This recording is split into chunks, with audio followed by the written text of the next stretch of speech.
Have you ever found yourself asking, how long will it really take me to speak English fluently? Mm. Is it like a month, 3 months, maybe a year? We've all looked for that magic number, I think, haven't we? So today we're taking a deep dive into that exact question. But not with just a simple answer. Think of this more as a shortcut to really understanding the things that shape your journey to English fluency. Our mission is to give you the insights that matter most, kind of tailored for your curiosity. Okay, let's unpack this whole idea. Yeah, and what's really interesting, right, is that the idea of a fixed timeline, well, it's mostly a misconception. The truth is, the time it takes varies a lot. It really hinges entirely on, well, your starting point, and then how much consistent effort you can actually put in daily. Your learning environment, too, like, are you immersed or are you learning remotely? That matters, the methods you use, obviously. And maybe most importantly, what are your specific goals, Is it just for travel? Or maybe business conversations, exams? Or just chatting confidently day to day. Each of those goals completely changes the timeline. It's pretty incredible how much those things change the whole equation. Yeah. It really drives home the point that your path isn't going to be the same as anyone else's. So when we talk about all these factors influencing things, how do they specifically shape what speaking English actually looks like for someone? I mean, practically. That's a great question, actually, because it's not just about how long, it's about what kind of fluency we're really aiming for. Think about your current level first. Are you like starting from absolute scratch? Or do you have some basics down, some grammar, some vocab? If you're a beginner, those first steps often feel really fast. You see progress quickly. Then there's your daily practice time. A consistent 15 minutes is it's worlds apart from, say, 2 hours a day. Your environment, too, plays a massive role. Real immersion, well, it speeds things up not just because you hear it all the time, but because it gives you that instant feedback. And there's often a real social need to communicate, right? Right, that sink or swim feeling. Exactly. Then, the learning method, are you doing structured lessons? Just conversation practice? Or some kind of mix? And yeah, those goals you mentioned earlier, they are absolutely crucial. Okay, so with all that variation, all that personal stuff, listeners might still be thinking, but do experts give any kind of benchmarks? Can we get a general idea? Oh, absolutely, yes. While everyone's journey is unique, language learning experts and international standards like the CEFR, that's the Common European Framework of Reference for Languages, it's a really widely recognized standard internationally, they do give us some realistic timeframes to think about.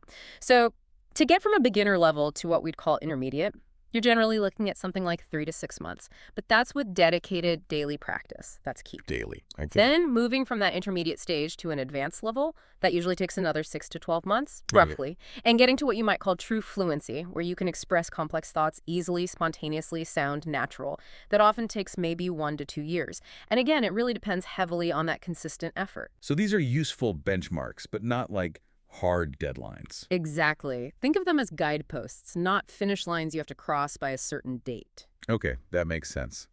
It's clear then that fluency isn't just one single thing. Yeah. It's more like a spectrum, right? Yeah. So what specific kinds of speaking English should we be thinking about? What might those different milestones actually look like, time-wise? Right. This is super important for setting realistic expectations for yourself. For instance, getting enough English to have basic conversations. Asking for directions, ordering food in a restaurant without panicking, introducing yourself, talking about simple daily things. You could probably get there in just 2 to 4 months with consistent work. Oh, that sounds pretty achievable. Yeah. But then, if your goal is maybe speaking confidently in job interviews, where you need to talk about complex ideas, your experience, answer tricky questions on the spot, well, that's a bigger step up, isn't it?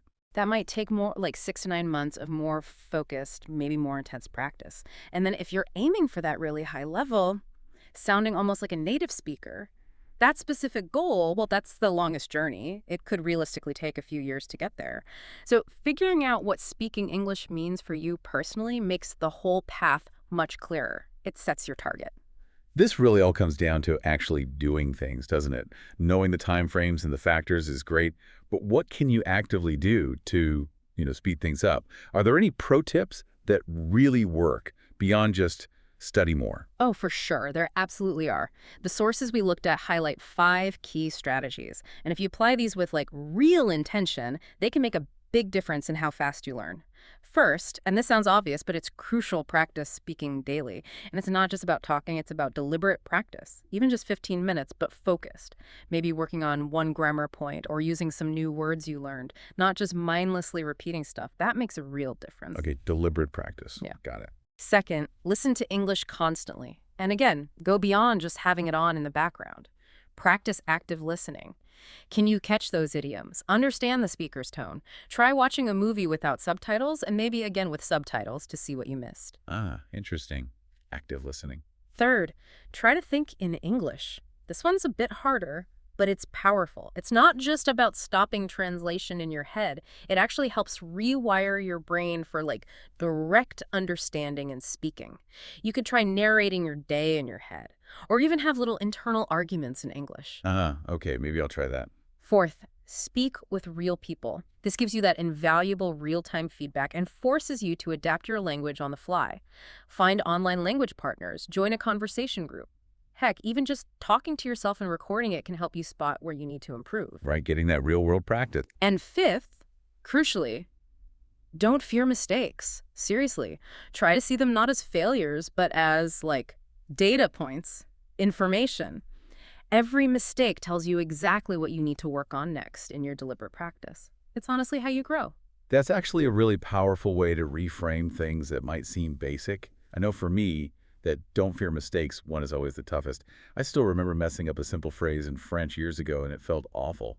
But you're right, it is how you learn ultimately. And what all those tips really highlight is that your consistent effort, that's the real accelerator, isn't it? Precisely. Yeah, that connects directly back to the main idea.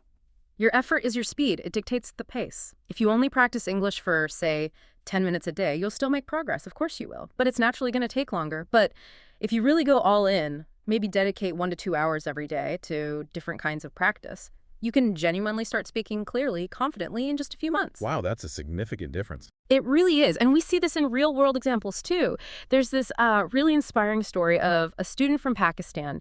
He committed to 1 hour a day of focused practice, and he reached conversational fluency in just 4 months. 4 months? That's amazing. Isn't it? And another learner, she consistently watched English movies and practiced speaking daily with a friend.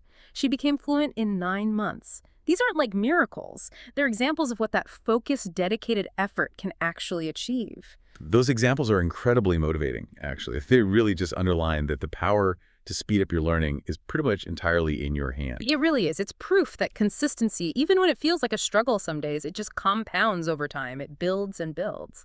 So ultimately, learning English isn't some kind of race against other people. It's really fundamentally your own personal journey. Exactly. And it's so important to remember that some days are going to be hard. That's normal. You might feel frustrated, maybe feel like you're stuck, not making progress. But if you just stay consistent, push through those moments, success often comes faster than you think it will. So the bottom line, now you know the truth. It's not really about some fixed amount of time. It's fundamentally about the informed effort you decide to put in and the specific goals you set for yourself. The power is yours. Which, it raises an interesting question, doesn't it? If consistent, deliberate effort can transform your language skills so relatively quickly, what other areas of your life could maybe be transformed by applying that same kind of focused daily dedication? Something to think about.